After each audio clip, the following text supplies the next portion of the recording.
Phone marketing నేను అందరికీ చెప్పేది ఏంటంటే ఇంతకు ముందు చాలా మంది డిస్కస్ చేశా. వన్స్ మీరు బిజినెస్ స్టార్ట్ చేసిన తర్వాత మార్కెటింగ్ కోసం వేరే వాళ్ళ మీద డిపెండ్ అవ్వద్దు. అదే నేను చెప్పాలనుకుంది. ఎందుకు వేరే వాళ్ళ మీద డిపెండ్ అవ్వద్దు అని అంటే, ఇప్పుడు ప్రతి ఒక్కరికి స్మార్ట్ ఫోన్ ఉంది, అవునా?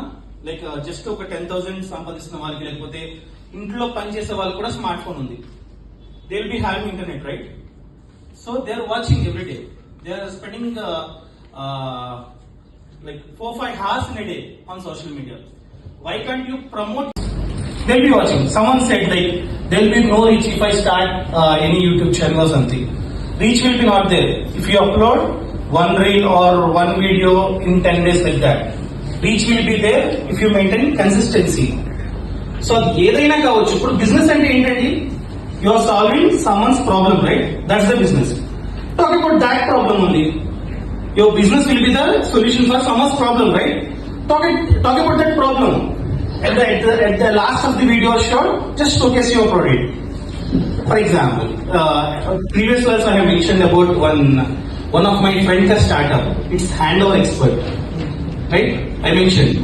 So what he will do before handover of any project, I mean flat, individual house or villa something. Before handover, he will do inspection. Inspection in the sense, they will be having advanced technology machines or something. They will be checking tiles with one machine. If any leakage or any issue in that tile, they will be reporting to us. There is issue with that tile, just replace it. Talk to the builder. And they will check pipes, they will check switches, everything. So by spending 3-4 hours, they will be giving one report to us. So we need to tell all those things to the builder. Builder will solve all those problems because according to the RERA, builder ki 5 years పాటు responsibility ఉంటుంది అనమాట. ఏం problem వచ్చినా కూడా బిల్డరే solve చేయాలి. So before hand over only we are telling all the problems to the builder. This kind of problems are there, so correct it and then you hand over. So తను ఏం చేస్తున్నాడంటే మార్కెటింగ్ సింపుల్ గా regular గా అతనికి calls వస్తూ ఉంటాయి, inspection చేస్తూ ఉంటాడు కదా. ఆ ఇన్స్పెక్షన్ చేసినప్పుడు ఏదైతే ప్రాబ్లమ్ ని తను చూసాడో ఆ ప్రాబ్లమ్ ని జనానికి చెప్తున్నాడు. సో ఇలా నేను రీసెంట్ గా 2 కోట్ల విలువైన ఫ్లాట్ ఇన్స్పెక్షన్ కి వెళ్ళానండి, ఈ ప్రాబ్లం కనపడింది, ఆ ప్రాబ్లం కనపడింది అని చెప్తున్నాడు. లాస్ట్ లో ఒకవేళ మీకు కనుక ఇన్స్పెక్షన్ కావాలంటే కాల్ టు మీ అని చెప్తున్నాడు. అయిపోయింది. సో ఫ్లాట్ కొనే ప్రతి ఒక్కడు, విల్లా కొనే ప్రతి ఒక్కడు హ్యాండ్ ఓవర్ ముందు ఖచ్చితంగా వాళ్ళు కాల్ చేస్తారు.